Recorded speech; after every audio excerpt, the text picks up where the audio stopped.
November 29th, 1992. Ricky Tokars lived with his parents and younger brother Mike. They were what some may refer to as a picture-perfect family.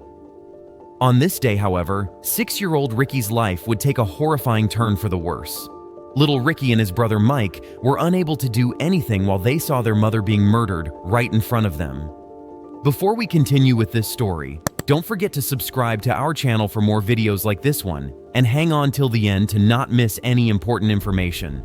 Now, let's get into this terrifying case, the murder. The year is 1992, and 6-year-old Ricky Tokars resides with his parents, Fred and Sarah, his brother Mike, who is 4, and their dog. Sarah is a stay-at-home mom who loves her children more than anything, and Fred is a successful criminal defense attorney.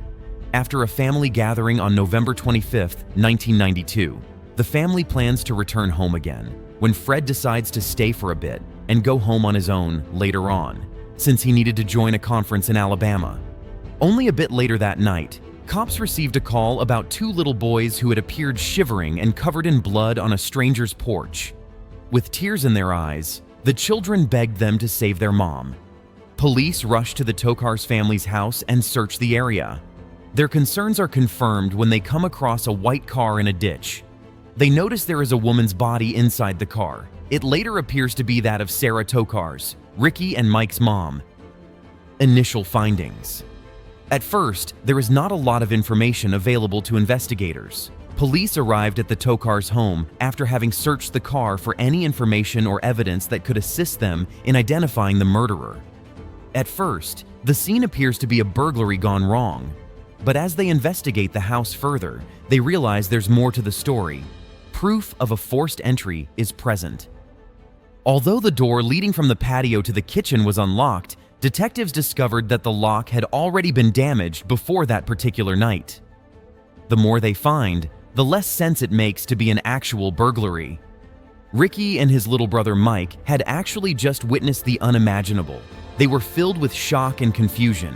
But the police still had to turn to Ricky for information. The brave 6-year-old went on to briefly describe what had occurred to them, saying that they were kidnapped from their house before their mother was shot. While the boys may have escaped death, they are not yet secure. The investigators are worried that the youngsters could become the next target because they were the only witnesses to the attack. They asked Ricky where his dad was, and he said he was out of town. Police discovered that he was staying in a motel over 200 miles away from Alabama, where he said he was going to be. They managed to contact him and inform him that his wife had been murdered. Ricky and Mike couldn't control their emotions. Their mother had just passed away, and her killer was still on the loose. Police also wanted to bring their mother's killer to justice, but nobody could think of a reason why anyone would want Sarah dead. Investigators did believe that Fred's job might have had something to do with the murder, but still, they had no idea who could have killed Sarah. The discoveries of the murder. Desperate for answers, Sarah's family and friends decided to set up a reward for any information regarding her murder. A woman accepted the bait almost a month after the attack. She called the police and gave up her very own brother, a man named Curtis Rower. Curtis Rower is a drug addict with a history of crimes. On December 23, 1992, 24 days after Sarah's death, authorities detained him. Investigators are unclear at first about his motive for killing her. In order to discover the truth and save the children, they will require more information from him. Rower requests permission to make a call while being questioned. He intended to phone his grandma, who told him to be honest about what he had done, and honest he was. Even though Curtis Rower eventually admitted to shooting Sarah, he claimed to not be the one who planned the attack. He mentioned Eddie Lawrence as the person who paid him $5,000 for the work. Lawrence was arrested the same day, but he didn't reveal anything to the police. They quickly discovered, though, that Eddie Lawrence requested Fred Tokars' advice regarding legal matters, and the two men also established a business partnership. Knowing this, the police had finally found a connection to the Tokars, and investigators were surprised Fred never talked about his business partner during his interrogation. So, they logically brought him back to be questioned. Detectives also discovered that Fred took 3 different life insurance policies on Sarah. totaling $1.75 million before her death. Although the police were now convinced that Fred was involved in his wife's murder, they had to first establish his guilt due to his wealth and connections before they could even put him under arrest.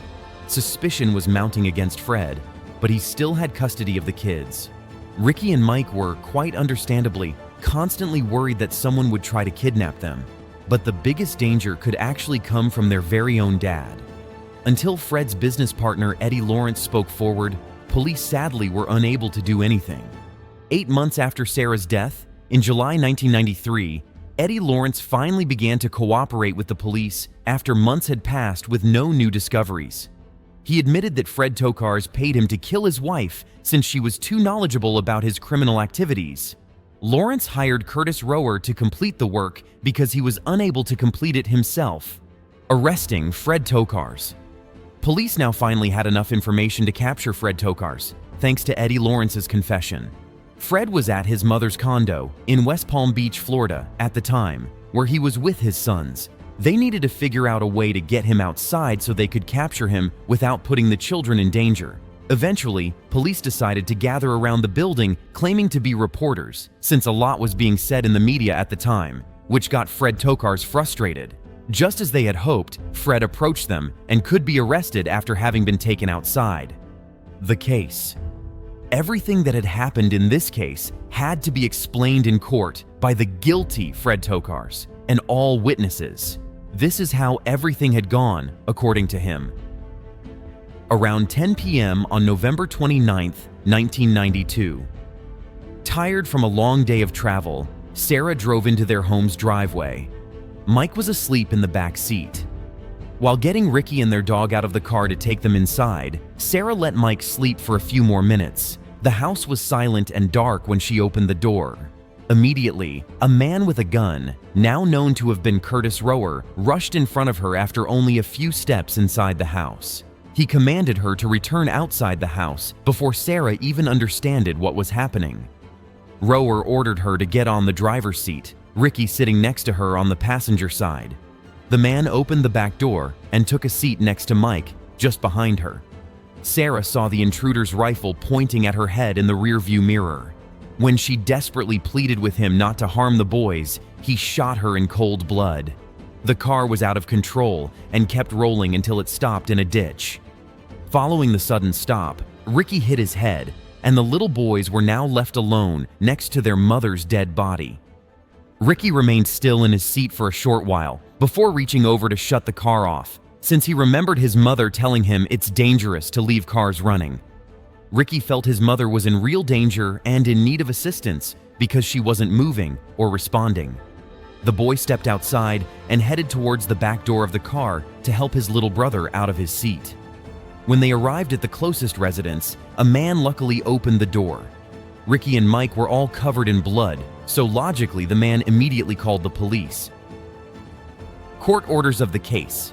On February 27, 1995, 8-year-old Ricky bravely took the witness stand in the courtroom to give evidence against the person who shot his mother, telling everything that had happened to him, his brother, and of course his mom. Fred Tokars was found guilty on 8 counts, including kidnapping, money laundering, racketeering, and using a telephone to arrange a murder. Eventually, he was sentenced to life in prison. Also, the killer, Curtis Rower, was sentenced to live the rest of his life behind bars. After the court decisions, the 2 boys were lovingly raised by Sarah's parents, who were not close to their father. While serving a life sentence in a federal prison in Pennsylvania, in 2020, Fred Tokars died of natural causes after suffering from a high fever for days. This conclusion brings us to the end of this video. Thanks for getting to the end of the video. Don't forget to like, share, and subscribe. Also, tell us what you think about this video in the comment section below. We hope to see you at one of our other videos.